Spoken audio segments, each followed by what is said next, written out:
የጌታን ስም የሚጠራ ከአመፅ ይራቅ ተብሎ ተጽፏል። የጌታን ስም የሚጠራ ሁሉ ከአመፅ ይራቅ። ይህ ማህተም ያለበት የተደላደለ የእግዚአብሔር መሰረት የቆመበት ቃል ነው። የጌታን ስም የሚጠራ ሁሉ ከአመፅ ይራቅ።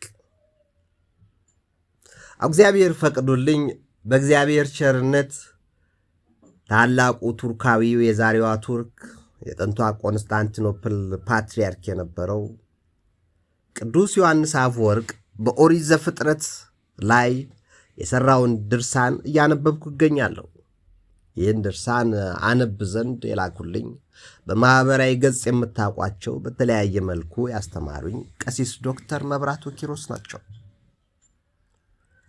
ይህን ጽሑፍም ደግሞ በቅርብ ጊዜ አልሰጠውህም ወይ ብሎ ያስታወሰኝ ነገረ ማርያም በሚባል አዲስ መጽሐፉ በምናውቀው ከ8 ያላነሱ መጽሐፍትን የጻፈው በማኅበረ ቅዱሳን የቅዱስ ዮሐንስ አፈወርቅ መጽሐፍን በመተርጎም ዲያቴሳሮን የሚባለውን ኅብረ ወንጌል ብሎ በመጽሐፍ ስለ ጋብቻ፣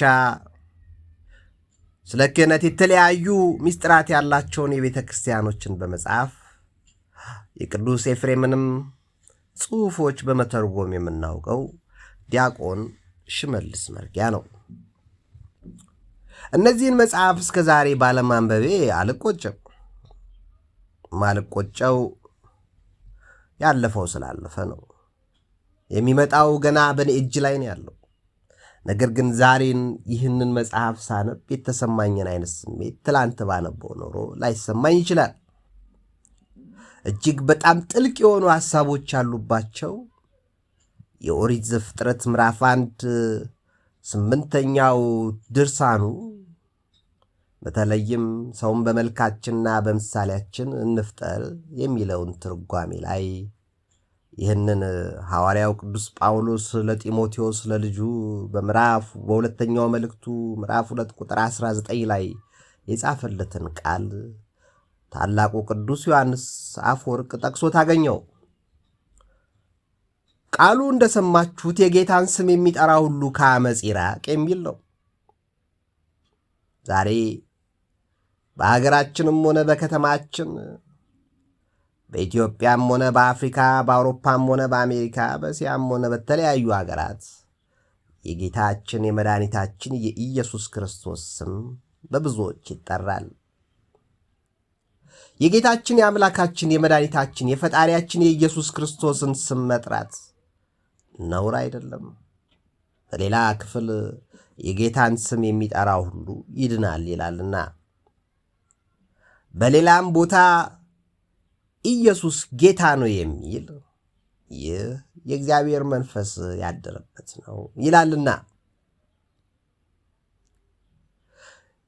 የጌታችን የመድኃኒታችን የኢየሱስ ክርስቶስን ስም መጥራት በተለይ በዘመናችን በአማርኛው በብዙ ፕሮቴስታንት ኢትዮጵያውያን ዘንድ የተለመደ ነው። ወገኖቻችን ብዙ ፕሮቴስታንቶች በኢየሱስ ስም ኢየሱስ ጌታ ነው ሲሉ በከተሞችና በገጠር በአገር ውስጥና በአገር ውጭ እናያቸዋለን። ለምን እንደሆነ አላውቅም፣ ስሜት አይሰጠኝም፣ አንዳንዴም ያበሳጨኛል። ነገር ግን ዛሬ በተመለከትነው በቅዱሱ የጢሞቴዎስ መልእክት ሁለተኛው ላይ ምዕራፍ 2 ቁጥር 19 ላይ ጌታ ለእርሱ የሆኑትን ያውቃል፣ ደግሞም የጌታን ስም የሚጠራ ሁሉ ከአመፅ ይራቅ የሚለው ማህተም ያለበት የተደላደለ የእግዚአብሔር መሰረት ቆሟል ይላል። ወንድሞቻችን ፕሮቴስታንቶች ኢየሱስ ጌታ ነው ሲሉ፣ በኢየሱስ ስም ሲሉ፣ ይህ ብዙ ጊዜ እንደ በሽታ የሚታየኝ ንግግር በኢየሱስ ስም የሚሉ ወጣት ኦርቶዶክሳውያን የኢትዮጵያ ኦርቶዶክስ ተዋሕዶ ቤተክርስቲያን አባላት የሆኑ ምዕመናኖች ላይም ሳይ፣ በኢየሱስ ስም የሚሉ ጎልማሶች ኦርቶዶክሳውያንም ሳይ አንዳንድ በስርዓት ክፋቶች እየሰረጹብን እንደሆነ ይታየኛል። የጌታን የኢየሱስ ክርስቶስን ስም በመጥራት ብዙዎች ኦርቶዶክሳውያንና ፕሮቴስታንቶች ወደ መመሳሰል የሚወስድ ስምም እየወሰደን ነው። ነገር ግን መጽሐፍ ጎዶሎ አይደለም። መጽሐፍ ቅዱስ የተሟላ መልእክት ነው ያለው። አባቶቻችን እንደሚናገሩ በአብ ስም አምነው አብን ወላዲ ብለው፣ በወልድ ስም አምነው ወልድን ተወላዲ ብለው፣ በመንፈስ ቅዱስ ስም አምነው መንፈስ ቅዱስን ሰራጺ ብለው ምንም እንኳ ላጠይቁ አካላት በስም በአካል በግብር ሶስት ቢሉትም ሶስት አምላክ አይሉትም። ሶስትነቱ እንደምንድን ነው ቢሉ ይተነትኑታል። እግዚአብሔር እርሱን አስመስሎ ነው የፈጠረን። አዎ ዛሬ ሳነበው የነበረው የቅዱስ ዮሐንስ አፈወርቅ እጅግ ጣፋጭ የሆነ ድርሳን እግዚአብሔር ሰውን በመልኩ ከመፍጠሩ በፊት አንድ ንጉሥ፣ አንድ መሪ፣ በዛሬ ጊዜም እንደምናያቸው ጠቅላይ ሚኒስትሩም ሆነ የተለያዩ ባለስልጣናት ወደ አንድ ሰፈር ሲወገቡ፣ ለምሳሌ ክብርት ከንቲባዋ ወደ እኛ ሰፈር የምትመጣ ከሆነ አስቀድሞ የደህንነት ሰራተኞች ይላካሉ።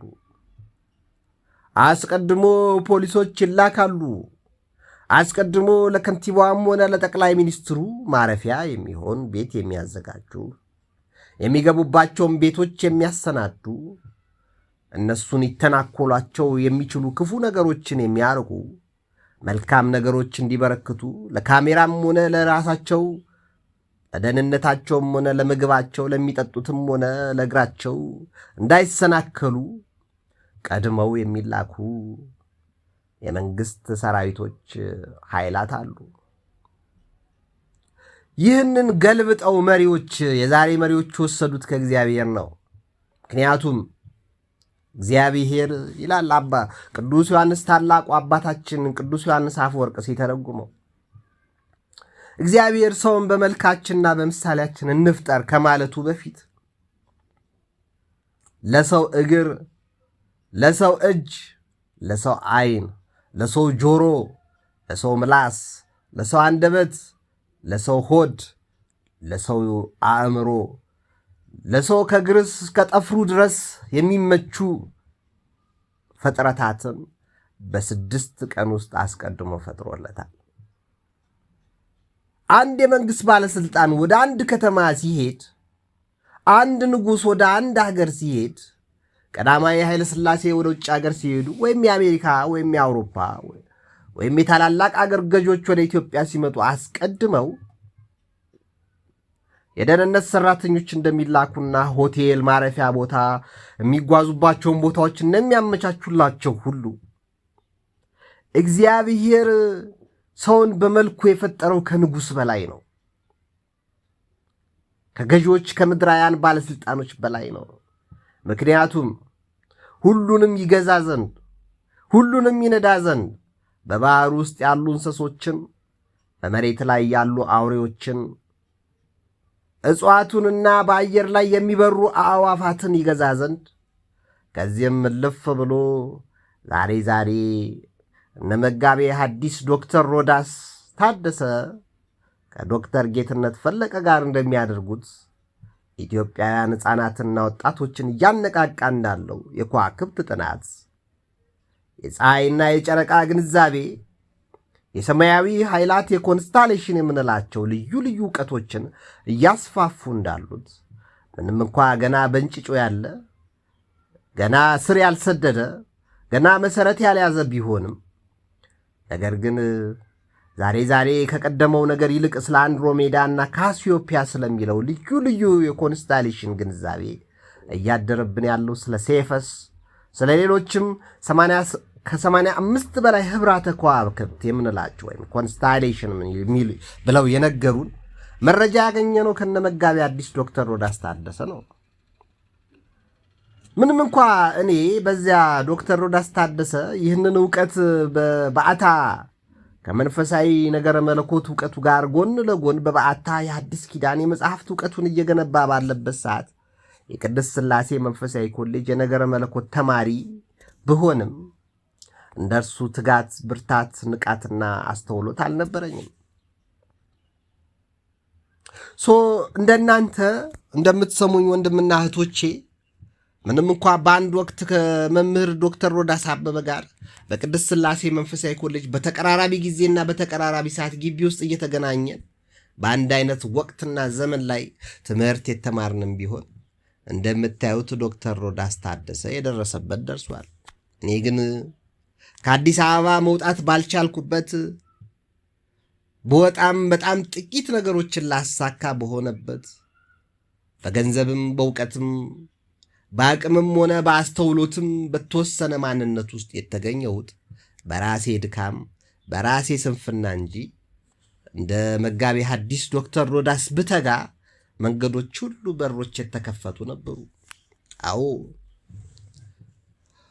ወደ ቀደመው ነገራችን ስንመለስ እግዚአብሔር ዛሬ እያወቅናቸው ያሉ ከዋክብቶችን፣ የሰማይ ፍጥረታትን፣ የሚበሩ አዕዋፋትን፣ በባህር የሚንቀሳቀሱ እንስሶችን፣ በጫካና በበረሃ በከተማና በገጠር ያሉ እንስሶችንና አራዊት፣ እጽዋትና አትክልቶች፣ እህል የሚሆኑ ጥራጥሬዎችና ፍራፍሬዎችን ጭምር ፈጥሮ ካዘጋጀ በኋላ ነው እኛን ያመጣን እንደ ንጉሥ።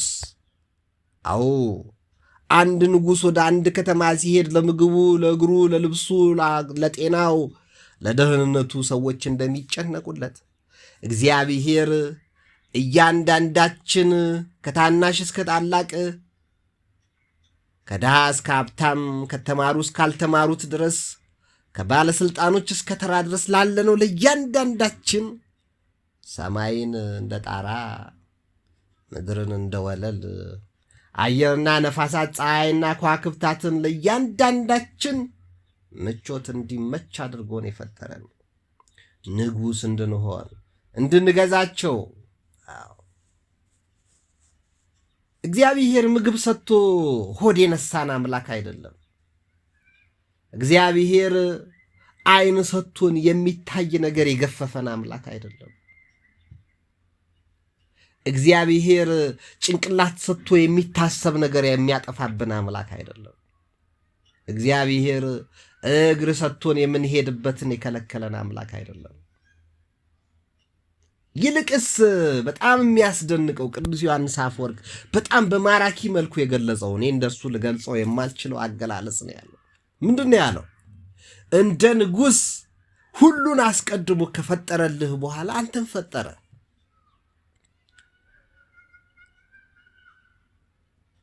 መሬቱን ከደለደለልህ በኋላ እግር ሰጠ። የፀሐይ ብርሃንን ከተከለ በኋላ ዓይን ፈጠረልህ። የምትሰማቸው ነገር ካዘጋጀልህ በኋላ ጆሮ ተከለልህ። የምታሸተው መልካም መዓዛ ያላቸውን ነገሮች እንድትለይ ካደረገ ከፈጠረልህ በኋላ አፍንጫ ሰጠ። የሚዳሰሱ ነገሮች ካዘጋጀልህ በኋላ እጅ ሰጠ። ለነፍስህም ለስጋም የሚጠቅሙ ፍጥረታትን ከሰማይ እስከ ምድር ጥልቁ ድረስ ያሉትን በበረሃና በዋሻ በባህርና በውቅያኖስ በወንዞች ሁሉ እና በምንጮች ላይ የሚያስፈልጉትን ነገሮች ካሰናዳ በኋላ ትጠቀምባቸው፣ እጠቀምባቸው፣ ትጠቀሚባቸውና ይጠቀሙባቸው ዘንድ የማይሳሳው የማይስገበገበው ክፋት በእጁ የሌለው ደጉ አምላክ ቸሩ ፈጣሪ ይህን ሁሉ ካሰናዳ በኋላ እኛን አዘጋጀን፣ ፈጠረን። ወገኖቼ ኢትዮጵያውያን የምትሰሙ ብሩካን የሆናችሁ እግዚአብሔር የሚወዳችሁ እግዚአብሔር ይህን ሁሉ ያዘጋጀው ለእናንተ ነው፣ ለእኔ ነው። በአንዳች አትጨነቁ ያለን ጌታ የሚያስጨንቅ ነገርን ሊገፍልን ስለሚፈልግ ነው።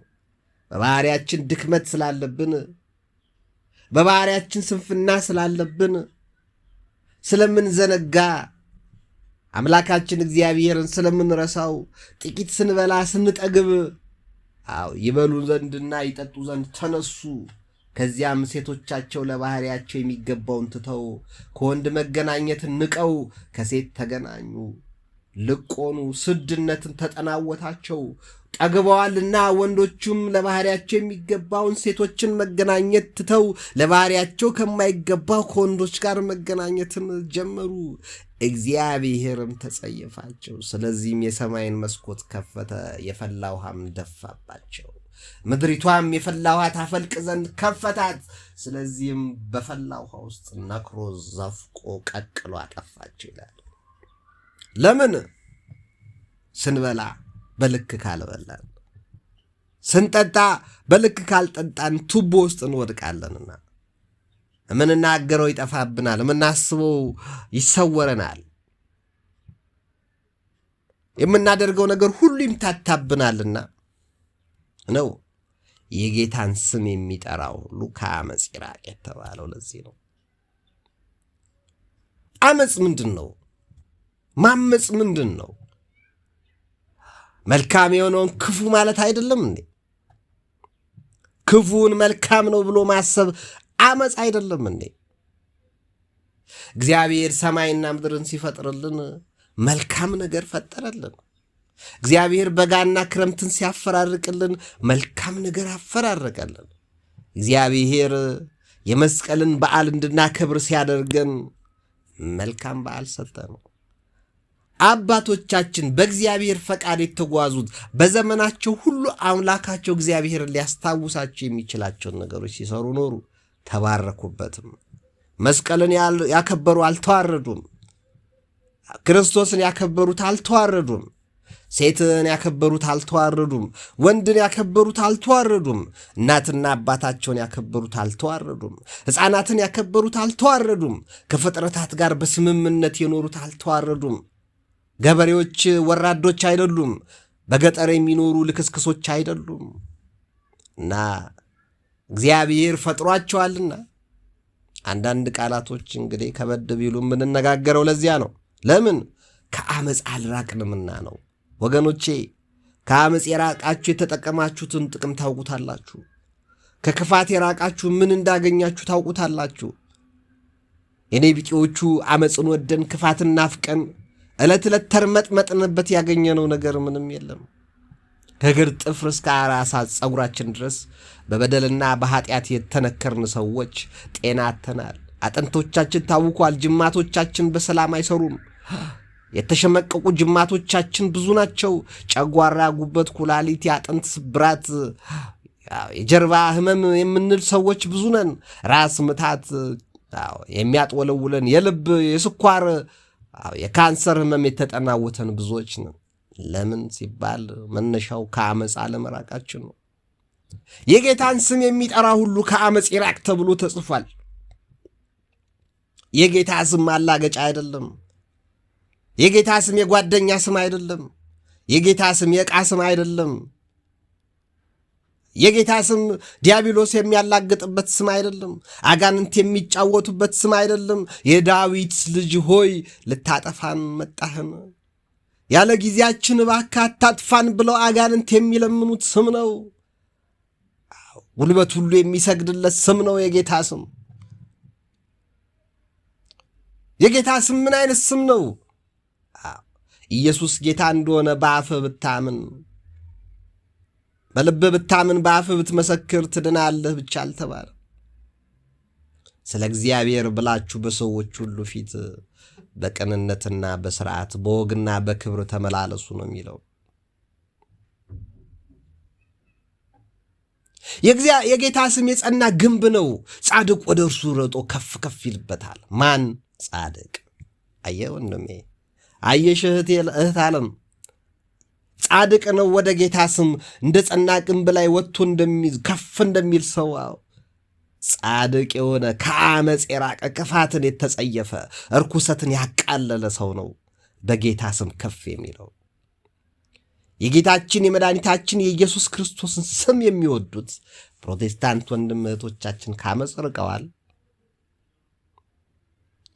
የጌታችን የመድኃኒታችን የኢየሱስ ክርስቶስን ስም ከኦርቶዶክሳውያን በላይ እንወደዋለን የሚሉ ጆቫዊ ተነሶች የጌታችን የመድኃኒታችን የኢየሱስ ክርስቶስን ስም ከኦርቶዶክስ ተዋሕዶ ቤተክርስቲያን በላይ እኛ እንጠራዋለን የሚሉ ኦንሊ ጂሰስ የሚባሉት የሐዋርያ እምነት ተከታዮች የጌታን ስም የመድኃኒታችን የኢየሱስ ክርስቶስን ስም ከኦርቶዶክሳውያን በላይ እኛም በቁርአናችን እናውቀዋለን የሚሉት ሙስሊሞች የጌታችን የመድኃኒታችን የኢየሱስ ክርስቶስን ስም ከኦርቶዶክሳውያን በላይ በትክክል እንጠራዋለን የሚሉ ልዩ ልዩ ድርጅቶች የሚጠየቁት አንድ ጥያቄ አለ። ከአመፅ ርቀዋል፣ ጽድቅ ይሰራሉ የሚል። ምክንያቱም ታላቁ አባት ሐዋርያው ቅዱስ ጳውሎስ ለልጁ ለጢሞቴዎስ በሁለተኛው መልእክቱ በምዕራፍ 2 ቁጥር 19 ላይ እንደ ጻፈለት የጌታን ስም የሚጠራ ሁሉ ከአመፅ ይራቅ ተብሎ ተጽፏልና። እህት ዓለም፣ ወንድም ዓለም እንዴት ነው የምትጠራው የጌታን ስም? ከአመፅ ርቀህ ነው? አመፅን ተጸይፈህ ነው? እርኩሰትን ጠልተህ ነው?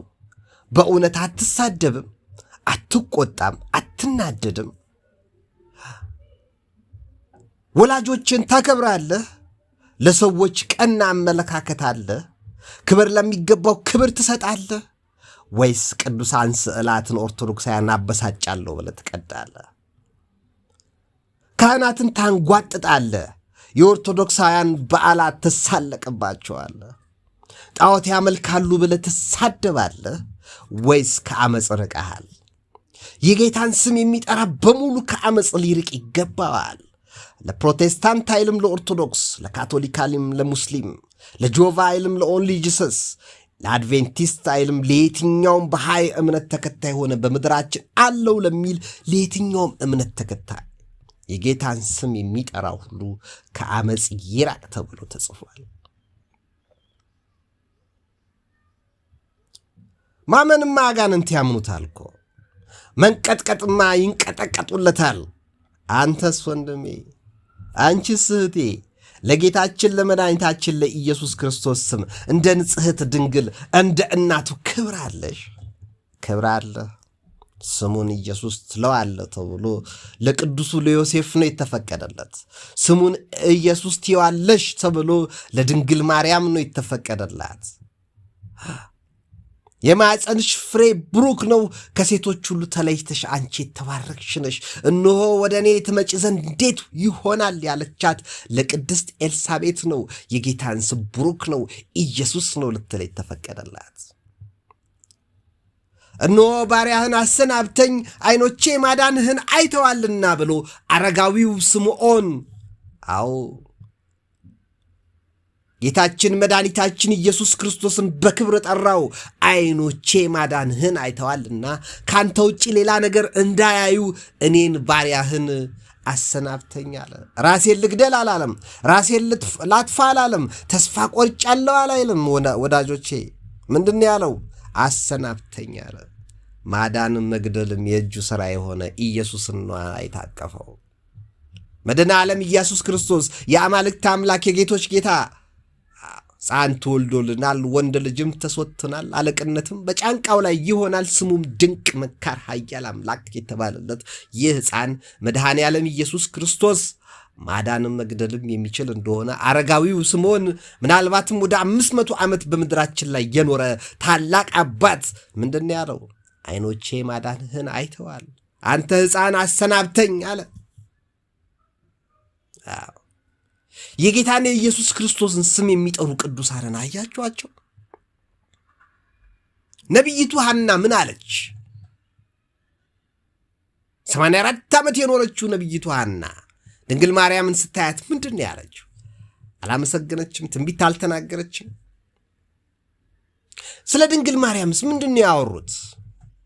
ዛሬ ኦርቶዶክሳውያንን ያበሳጨን እየመሰልን በየበዓላቱ ክርስቶስ በሚነግስባቸው የክርስቶስ ስም በሚጠራባቸው ለክርስቶስ በሚሰገድበት የክርስቶስ መስቀል ከፍ በሚልበት በዓላታችን እየተከታተሉ የበርባንን ጣዖት የበርባንን ሕይወት የምንዘክር ይመስል የጥጦስና የዳርክስን መስቀል ከፍ የምናደርግ ይመስል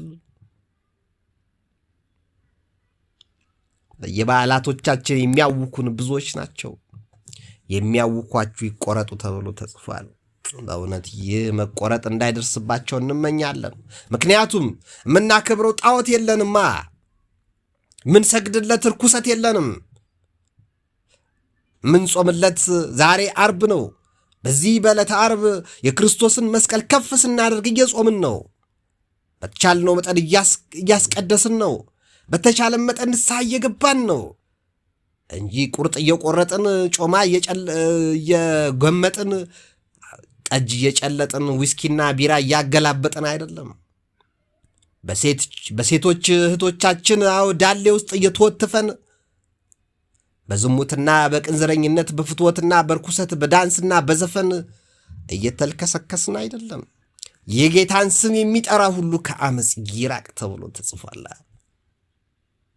አዎ ወገኖቼ ኢትዮጵያውያን፣ የጌታን ስም በከንቱ የሚጠራው ሁሉ ዋጋ ያገኛል እኮ። የአምላክ የእግዚአብሔርን ስም በከንቱ አትጥራ ተብሎ ተጽፏል። አዎ የጌታን ስም የሚጠራ ሁሉ ከአመፅ ይራቅ ማለት ስሙን በከንቱ አትጥራም ማለት እኮ ነው። እንኳን የጌታን ስም እንኳን የቅዱሳንን እንኳን የድንግል ማርያምን እንኳን የቅዱስ ሚካኤል የቅዱስ ገብርኤል የቅዱስ ዑራኤልና የቅዱሳን መላእክቱን ስም የቅዱስ እስጢፋኖስ የቅዱሳን የጻድቃን የሰማዕታት የሐዋርያት የነቢያትን ስም የእናትና የአባትን የወንድምና የእህትን ስም በከንቱ እንድትጠራ አልተፈቀደም። በሐሰት አትመስክር ተብሎ ተጽፎ አልተጻፈም እንዴ? በባልንጀራ ላይ በሐሰት አትመስክር አልተባለም እንዴ? ስሙን በከንቱ አትጥራ አልተባለም እንዴ? አትሟቸው ማማት ክልክል ነው አልተባለም እንዴ? አትንሾካሾኩ፣ አትገላመጡ፣ ባልንጀራህን እንደራስህ ይልቅ ከቻልክ ውደድ አልተባለም እንዴ? አዎ እንኳን የክርስቶስን ስም እንኳን ያዳኛችንን የፈጣሪያችንን ስም እንኳን መስቀሉን የምናከብርለትን እግሮቹ በቆሙለት ቦታ የምንሰግድለትን ክርስቶስን ቀርቶ እንኳን የተሰቀለበትን መስቀል ለማሰብ የምናከብረውን የተለያዩ ኦርቶዶክሳዊ በዓላታችን ቀርቶ ወንድምና እህቶቻችንን ማክበር አልተጻፈልንም? አዎ ወገኖቼ የጌታን ስም ሙስሊሞችም ያውቁታል፣ ፕሮቴስታንቶች ያውቁታል፣ ጆቫዎች ያውቁታል፣ ካቶሊኮች ያውቁታል። እኛ ኦርቶዶክሳውያን እስከነሱ የምንለየው በምንድን ነው?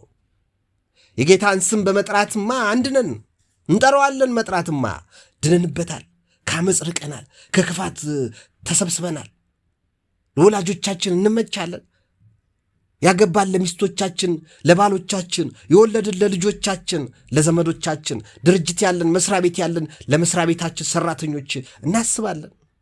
ሰራተኞቻችን፣ ተላላኪዎቻችን፣ ጥበቃዎቻችን፣ ጽዳት ሰራተኞቻችን ቆሻሻ ጥራጊ የሚመስሉን ስንቶች ነን? ክርስቶስ ያልሞተላቸው የሚመስለን የታመሙና ምስኪኖችን ባየን ቁጥር በየጎዳናው የወደቁትን ሰዎች እያየን እንደ ውሻ የምናልፋቸው ስንቶች ነን? የጌታን ስም የሚጠራ ሁሉ ከአመፅ ይራቅ ማለት ይህን ሁሉ እኮ ያካትታል ወገኖቼ። አያካትትም እንዴ? በእውነት የጌታ ስም እኮ ብሩክ ነው፣ ቅዱስ ነው። ስሙም ቅዱስ ነው፣ ለሚፈሩትም ምሕረቱ ለልጅ ልጅ ነው ብላ እመብርሃን ወላዲተ አምላክ ቅድስት ድንግል ማርያም አይደለችም እንዴ በሉቃስ ወንጌል ምዕራፍ 1 ቁጥር 46 ጀምሮ የነገረችን? ስሙም ቅዱስ ነው አለች። የጌታን ስም የሚጠራ ሁሉ ቅዱስ ይሁን ስትል እኮ ነው ወላዲተ አምላክ። ስሙም ቅዱስ ነው፣ ለሚፈሩትም ምሕረቱ ለልጅ ልጅ ነው አለች። አዎ የክርስቶስን ስም ለሚፈሩ፣ የክርስቶስን ስም ለሚሰግዱለት፣ የክርስቶስን ስም በሚገባው ቦታ በሚገባ አጠራር ለሚጠሩት ስሙ ቅዱስ ነው አለች ወላዲተ አምላክ እመብርሃን። በእውነት ክብር ይግባት። ያከበራት እግዚአብሔር የተመሰገነ ነውና እናክብራት። ክብር ለሚገባት ክብር እንስጥ። በስዕሏ ላይ አናላግጥ፣ በስሟ ላይ አንቀላመድ። የሐሰትና የክፋት የነገርን ሥራ አንስራ። ተንኮለኞች አንሁን፣ አመፀኞች አንሁን። ምክንያቱም የአመፅ መጨረሻው ሞት ነው። ይጠርገናል እግዚአብሔር። አመፀኞቹን ለክፉዎች ያልራራ እግዚአብሔር ሀብታም ነው ብሎ አይፈራህም፣ ድሃ ነው ብሎ አያዝንልህም። ከአመፅ እስከ ራክ ድረስ ነው ከእግዚአብሔር ጋር ልትስማማ የምትችለው። የክርስቶስ ስም ላንተ ተገቢ ሊሆን የሚችለው አመፅና ርኩሰትን እስከናቅ እስካቃለልክ ድረስ ነው። የጌታን ስም የሚጠራ ሁሉ ከአመፅ ይራቅ ብሎ ቅዱስ ጳውሎስ እኮ ብቻ ብሎ እኮ አልጻፈም። ምንድን ነው ያለው? ይህ የተደላደለ የእግዚአብሔር መሰረት የቆመበት ነው እኮ ነው ያለው። አዎ ጽድቅ ነዋ። እመቤታችን ዝም ብላ አይደለማ ስሙም ቅዱስ ነው ያለችው። ጌታን ለመውለድ እኮ በጣ አይደለም የደረሳት። በሰዎች ጉባኤ በኒቅያ ጉባኤ ወይ በኤፌሶን ወይ በቁስጥንጥንያ ጉባኤ እኮ አይደለም ድንግል ማርያም ትውለደው ተብሎ አባቶች ተሰብስበው የወሰኑላት። ነቢያት ቁጭ ብሎ ተሰብስበው አባታችን አዳም ከእናታችን ሔዋን ተመካክሮ አባታችን አብርሃም ከልጆቹ ከነ ይስሐቅ ከሚስቱ ከተወደደችው ከርብቃ ከከበረው ከያዕቆብና ከሚወደደው ከዮሴፍ ጋር ቁጭ ብሎ ተሰብስቦ ክርስቶስ የሚባል ኢየሱስ መጥቶ ቢያድነኝ ይሻላል ብሎ እኮ ተሰብስቦ ወስኖ አይደለም እኮ ክርስቶስ የሚባል ስም እንድትሰጠን ድንግል ማርያም እንድትወልደው የወሰኑት። የአባቶች ውሳኔ አይደለም። ከነቢያት ከሐዋርያት ከታላላቆቹ ሁሉ በሩቅ አዩት እንጂ በቅርበት ያዩት ሐዋርያት ናቸው። ከዚያ ጸሎተኞቹና ጾመኞቹ ከአመፅ የራቀ ለጽድቅ የቀረበ ቅዱሳን የሆነ ሕይወት ያላቸው ሴቶችም ሆኑ ወንዶች በየዘመናቸው ከድንግል ማርያም ጋር ተነጋግረዋል፣ ክብር አግኝተዋል፣ ሰማያዊው ዓለም ተገልጦላቸዋል። ለእኛ የተሰወረብንን የክርስቶስን ነገር ገብቷቸዋል። ለምን? የጌታን ስም የሚጠራ ሁሉ ከአመፅ እስከ ራቀ ድረስ ከጻድቁ ከእግዚአብሔር ከጻድቃንና ከቅዱሳን ጋር ኅብረቱን ወደ ማድረግ ይቀርባልና ነው። ስለዚህ ቅዱሳን ይገለጡለታል። አዎ ቅዱስ ገብርኤል ሲያነጋግራቸው የነበሩትን እስቲ ሰዎች እንመልከታቸው። ማንን አናገረ? ዮሴፍን፣ ዘካርያስን፣ ቅድስት ኤልሳቤጥን፣ ዳንኤልን፣ አናንያን፣ ድንግል ማርያምን አላናገረም? እነዚህ ሁሉ ቅዱሳን ናቸው። እነዚህ ሁሉ የጌታን ስም ይጠራሉ። ነገር ግን ጻድቃን ናቸው፣ ከአመፅ የራቁ ሰዎች ናቸው። እነዚህ ሁሉ የጌታን ስም የሚጠራ ዛሬም ኢየሱስ ስላለ ሚድን አይደለም። ጌታ ስላለ ሚድን አይደለም። በማቴዎስ ወንጌል ምዕራፍ 25 ላይ እንደተጻፈ እናንተ ርጉማን ከኔ ሂዱ የሚለውን ክፉ ቃል እንዳያሰማን እንመኛለን።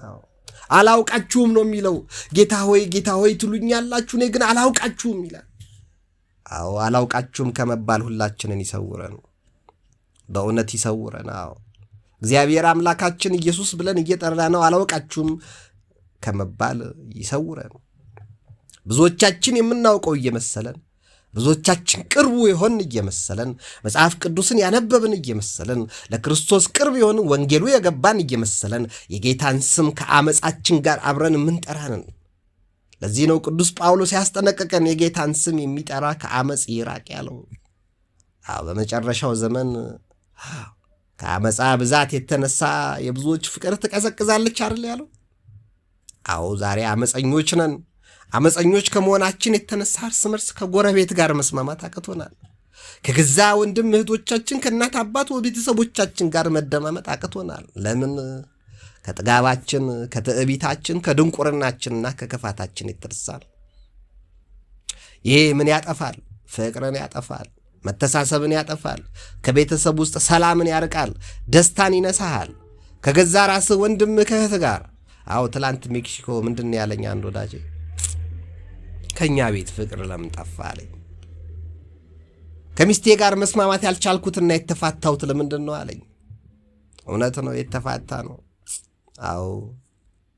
ሰላም ያለ መስሎት፣ ደስታ ያለ መስሎት የሚስቱን ገላ ቅርጿን፣ ቁመኗን ተመልክቶ ገብቶ እሷም ሀብቱን፣ ዝናውን፣ ክብሩን ተመልክታ ገብታ ትዳራቸው ፈረሰ። ጌታን አልነበረም ያዩት። የጌታን ስም ሲጠሩ የነበሩት በውሸት ነበረ። ወዳጄ እንደነገረኝ፣ ወዳጄ እንዳለኝ፣ በኔ ትዳር፣ በኔ ህይወት፣ በኔ ቤት ውስጥ ምን ነው ፍቅር ጠፋ እንዳለኝ። ዛሬ ፍቅር የጠፋባችሁ ሰዎች የላችሁም። ሰላም ያጣችሁት ወንድሞቻችን ብዙ አይደላችሁም። ከጎረቤቶቻችሁ መደማመጥ ያቃታችሁ፣ በመስሪያ ቤት ሰላም ያጣችሁ የራቃችሁ ሰዎች ብዙ አይደላችሁም። ምክንያቱ ምንድን ነው? አመፅ አይደለም። ጌታችን መድኃኒታችን ኢየሱስ ክርስቶስ ከአመፃ ብዛት የተነሳ የብዙዎች ፍቅር ትቀዘቅዛለች አላለም። ሰላም ቢሆንን ብንተሳሰብ፣ ለወንድም ለእህቶቻችን ብናስብ፣ እንደው ማሰብ ቢያቅተን ብንጸልይላቸው፣ መርዳት ቢያቅተን ብንመኝላቸው፣ ብንተዋቸው፣ ባንሰድባቸው፣ ባንነቅፋቸው፣ ባናንጓጠጣቸው፣ ባናንቋሽሻቸው፣ በሰው ፊት ባናዋርዳቸው፣ የሰማዩ አምላክ እግዚአብሔር በቤታችን አይገኝም ነበር። የበረከት አምላክ ሕይወታችን ውስጥ አይገባም ነበር። አዋርደነዋልና እያዋረደን ነው። አንጓጠነዋልና እየተንጓጠጥን ነው። አቃለለዋልና እየቀለልን ነው። ወገኖቼ ይሄ ለእኛ የጥሩ ነገር ምልክት አይደለም። መዋረዳችን፣ መሰደባችን፣ መነቀፋችን፣ ማንም እየተነሳ መርገጡ ይሄ ለእኛ ምልክት በጎነት የለውም።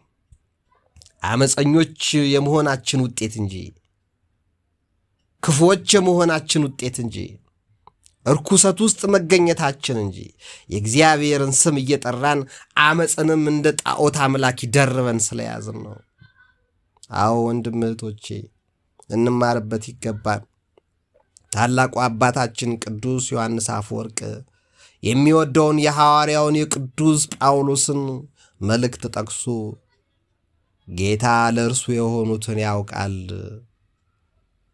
ስለዚህም የጌታን ስም የሚጠራ ሁሉ ከአመፅ ይራቅ የሚለውን ቃሉን አስታወሰን።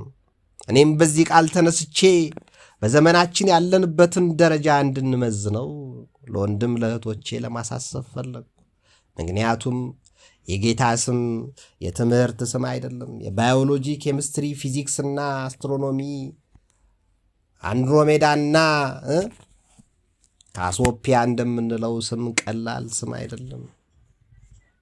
የጌታ ስም ታቦት ላይ የሚጻፍ፣ የጌታ ስም የሚሰገድለት፣ የጌታ ስም ሽባ የሚተረተርበት፣ ጎባጣ የሚቀናበት፣ የታወረ ዓይኑ የሚያገኝበት፣ የታመመ የሚፈወስበት፣ የተቸገረ የተጨነቀ የሚጽናናበት የሚረጋጋበት ስም እንጂ የምናላግጥበት ስም አይደለም።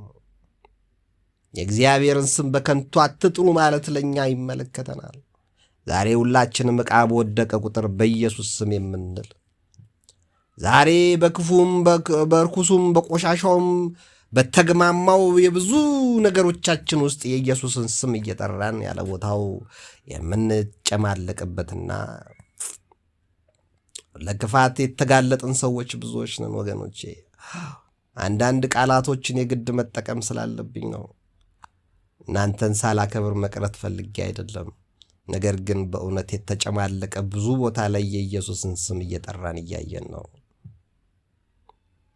በየካፍቴሪያውና በየሆቴሉ ስድ ሥራ እየሠራን ቆሻሻ ነገር እያደረግን በኢየሱስ ስም የምንል ቀላል አይደለንም።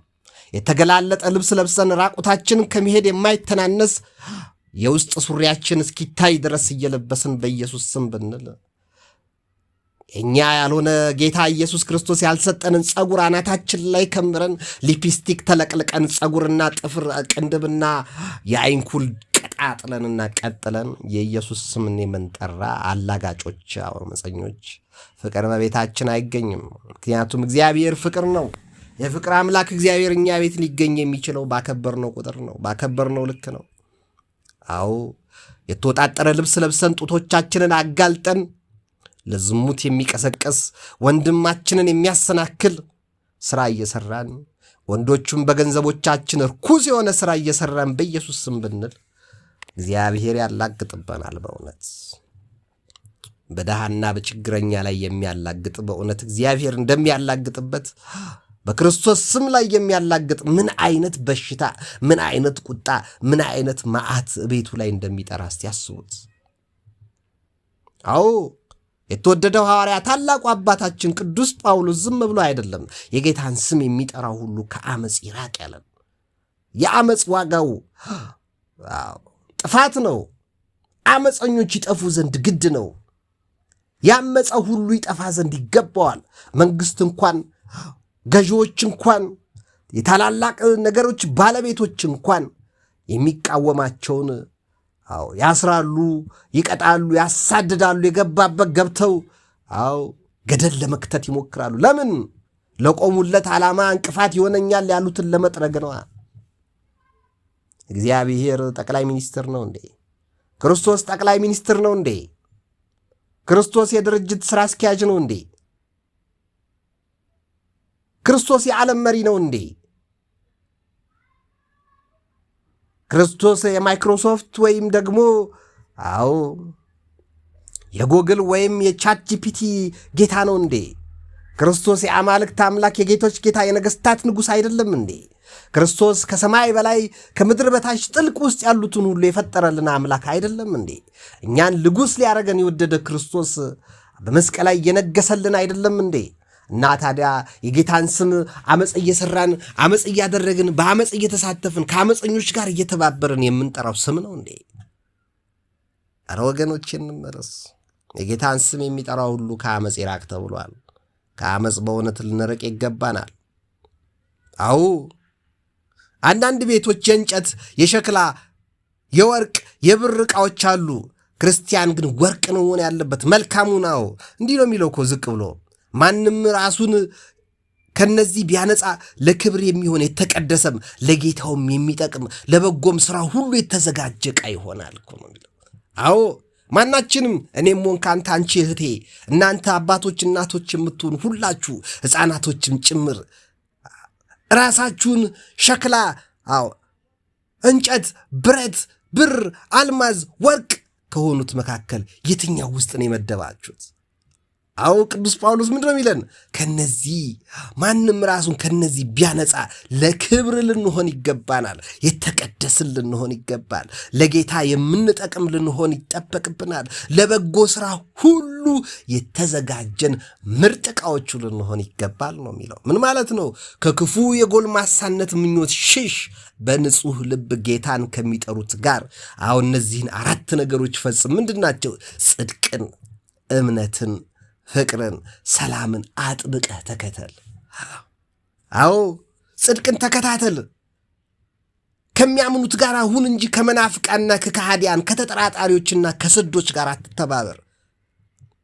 ፍቅር ካላቸው ጋር እንጂ መበላላትና መነካከስን ከሚያዘወትሩ ሰዎች ጋር አትገኝ።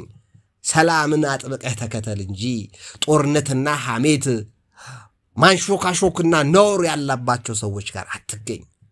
አዎ ጠብን እንዲያመጣ አውቀህ ከሰነፎችና ካልተማሩ ምርምር ራቅ።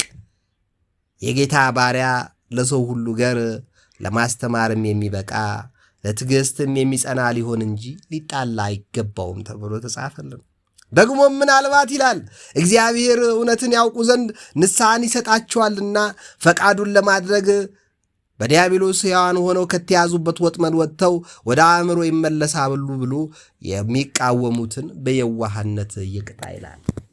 ስትቀጡም አዎ ይመለሳሉ ብላችሁ በአግባቡና በየዋህነት ይሁን። ስትቀጡ ራሱ የጌታን ስም የሚጠራ ሁሉ ከአመፅ ይራቅ የሚለው ይህን ሁሉ የያዘ ነው።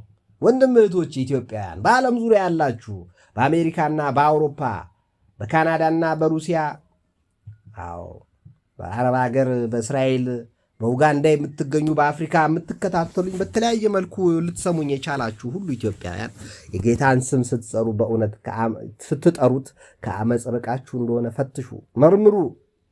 ጌታ ከአመፀኞች ጋር ወዳጅ አይደለም። አመፀኞችን ያጠፋ ዘንድ እግዚአብሔር ትዕግስቱን እየተጠባበቀ ነው እንጂ ማጥፋቱ አይቀርም። ስለዚህ ከሚጠፉት እንዳንሆን ከሚድኑት እንድንሆን በክርስቶስ መስቀል፣ በቅዱሳኑ ስዕል፣ በቅዱሳት መጻሕፍት፣ በቅርሶችና በሀብቶች ላይ አባቶች በተጠቀሙባቸው ንዋያተ ቅድሳት ላይ ማላገጥን ብንተው መልካም ነው። በተለይ የተሐድሶ ተከታዮች ነን የምንል ሳንታደስ ለማደስ ጥረት የምናደርግ ከአመፅ ሳንርቅ የተቀደሰውን ስሙን የምንጠራ ጌታ ሆይ ጌታ ሆይ የምትሉኝ እናንተ ርጉማን አላውቃችሁም የሚለውን ስም እንዳንሰማ፣ እንዲህ ያለ ቃል በጆሮአችን እንዳንሰማ ልንጠነቀቅ ይገባናል። ምክንያቱም ማንም እንደ ቆሜ የሚመስለው እንዳይወድቅ ይጠቀቅ ተብሎ ተጽፏልና። አዎ ፍኖተ ጽድቅ ተባልክ፣ ጽድቀ ፍኖት ማኅበረ ቅዱሳን ወይም የቅዱሳን ማኅበር ጽርሐ ጽዮን ተባልክ፣ በሰንበት ተማሪ፣ በሰበካ ጉባኤ ሆነ በአገር ውስጥ ከሀገር ውጭ በተለያየ በቦርድ የምትንቀሳቀስ ሰባኪ፣ ዘማሪ፣ ደራሲና አገልጋይ ብትባል ከአመፅ እስካልዳንክ ድረስ፣ ከአመፅ እስካልተቆጠብክ ድረስ፣ ከአመፅ እስካልሸሸህ ድረስ በሰማይ አይደለም በምድር ፍዳህን ታያለህ፣ በቤትህ ፍቅር ታጣለህ። ከወንድም ከእህቶች ጋር መስማማት ይቸግራል። ከልጆች ጋር ፍቅር አታገኝም። የገዛ ሚስትህ ትጠላሃለች፣ ትጸየፋለች፣ ታቃልልሃለች። ከጎረቤቶች ጋር በክፋት ትኖራለህ። በምትሄድበት ቦታ ሁሉ ብኩንና ተቀበዝባዥ ትሆናለህ። ምክንያቱም ከአመፃ ብዛት የተነሳ የብዙዎች ፍቅር ትቀዘቅዛለች ተብሎ ተጽፏል። የጌታን ስም የሚጠራ ደግሞ ከአመፅ ሊርቅ ይገባዋል። ለምን? ፍቅር እንዳይቀዘቅዝ፣ ፍቅር እንዳያጣ፣ ሰላም እንዳያጣ፣ ጽድቅ እንዳያጣ፣ ቅድስና እንዳይለየው፣ ትዕግስት እንዳይርቀው። አዎ ከአመፅ ሊርቅ ይገባዋል የክርስቶስን ስም የሚጠራ። ወገኖቼ ይጠቅማችኋል ብዬ ትምህርት እንግዲህ ለማካፈል ዛሬ ሞክሬያለሁ። በዕለተ ደመራ በ2018 ዓመት የደመራ ዕለት ይህን ትምህርት አዘጋጅቼላችኋለሁ። የሚጠቅማችሁ መስሎ ይሰማኛል። የጌታን ስም የምትጠሩ ሁሉ ለእኔም ስትሉ ለራሳችሁም ለቤተሰቦቻችሁም ሲሆን ለወገኖቻችሁ ከአመፅ ራቁ፣ ከአመፅ እንራቅ። የጌታን ስም የምንጠራ ሁሉ በቻልነው መጠን ጽድቅ እናድርግ። በቻልናት መጠን ትንንሽ ጽድቆችን እናድርግ። በአንድ ጊዜ እንደ ጻድቃን እንደ ቅዱሳን መሆን አንችልም። በአንድ ጊዜ እንደ ነቢያትና እንደ ሐዋርያት መሆን አንችልም። በአንድ ጊዜ እንደ እግዚአብሔር ምርጦቹ እንደ ቅዱሳን መላእክት በተለይም እንደ ድንግል ማርያም ቅድስት መሆን አንችልም። በአንድ ጊዜ ቅዱስ ገብርኤልን መምሰል አንችልም። እንደ ቅድስት እሌኒ፣ እንደ ንጉሥ ቆስጠንጢኖስ፣ እንደ ታላላቅ አባቶቻችን በየዘመናቱ ክርስቶስን እንዳገለገሉት እንደነ አፄ ዘርዓ ያዕቆብ እንደነ አፄ ዳዊት መሆን አንችልም። በዘመናቸው ሁሉ እግዚአብሔርን ለማምለክ ዋጋ እንደከፈሉት ጻድቃን ሰማዕታት መሆን አንችልም። ከሞቱት ጋር መነጨቃጨቅ የለብንም።